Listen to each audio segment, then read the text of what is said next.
Yo, what's up everybody? Akeem here, and in today's Fix of Gaming News, we've got comments on the pricing for the Nintendo Switch 2. EA CEO comments on where Dragon Age the Veilguard went wrong, and Jack Black announces the cast of the upcoming Anaconda movie reboot in typical Jack Black fashion.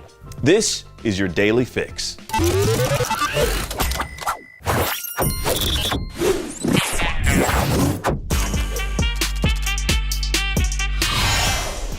In a recent Japanese transcript of a Nintendo investor meeting, the company's president has come out to speak on the pricing of the Switch 2.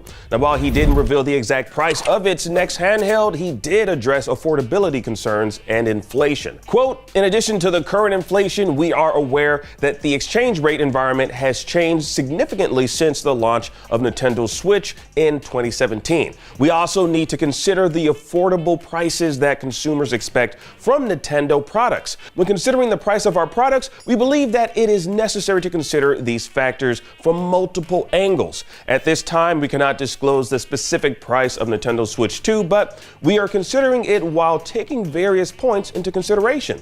At this time, there are no plans to change the price of Nintendo Switch hardware." Now, while it's good to hear they'll be taking into consideration affordability for consumers, but it leaves you to wonder what Nintendo's definition of affordability is and could be for the Switch 2. Now, when the Switch first released in the US, it was $300, which made it the fourth cheapest console ever made at the time. That's more than likely we'll see the Switch 2 at a higher price tag than that when it releases, given you can currently snag the first generation at around $280, $300. But let's take some guesses, all right? Let's do this. How much do you think the Switch 2 will cost? Comment in the comment section down below. Moving right along, EA CEO Andrew Wilson had some interesting things to say about the financial failure of Dragon Age the Veilguard, suggesting that if it had shared world features, a deeper engagement, and high-quality narrative, it might have resonated with a lot more players. Quote, "Dragon Age had a high-quality launch and was well-reviewed by critics and those who played. However, it did not resonate with a broad enough audience in this highly competitive market." Now, it's kind of interesting when you think about the approach of this particular Dragon Age game, which saw a departure from a multiplayer game with repeatable quests, a tech-based and outlined story, to a single-player approach to the RPG. Now, this type of approach worked for Larian's Baldur's Gate 3, so perhaps that shift to a single-player campaign wasn't what led to the Veilguard's failure to resonate with more players. It seems to me EA is focusing on the wrong things and learning the wrong lessons from this particular blunder. Because when most players seek out a BioWare game, these aren't exactly the elements they're looking for. Like, players want immersive worlds, well-written narratives, and engaging and endearing characters. The Veilguard kind of missed on those particular marks, but please share your thoughts in the comments down below. And finally, for reboots no one asked for, and in typical Jack Black fashion, we got the casting of the upcoming Anaconda movie, and he did it in song form.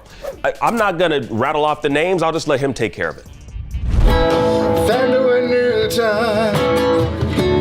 And also Steve, and also Paul, and Selton, and me, and also Daniela, are the main people in the cast of the Anaconda. So there you have it. Now, the 1997 Anaconda movie, which starred Jon Voight, Jennifer Lopez, and Ice Cube, wasn't considered an intentional comedy. It was a comedy for other reasons, but it seems just based on the cast for this reboot, Sony Pictures is going to be leaning more on the funny side of things. Now, here's hoping that Ice Cube reprises his role in this reboot. Now, he could be the one to kind of connect the two movies, and given the various comedic films he's done in the past, he'd be a perfect fit for this new cast. The movie is slated to release this winter season, December 25th.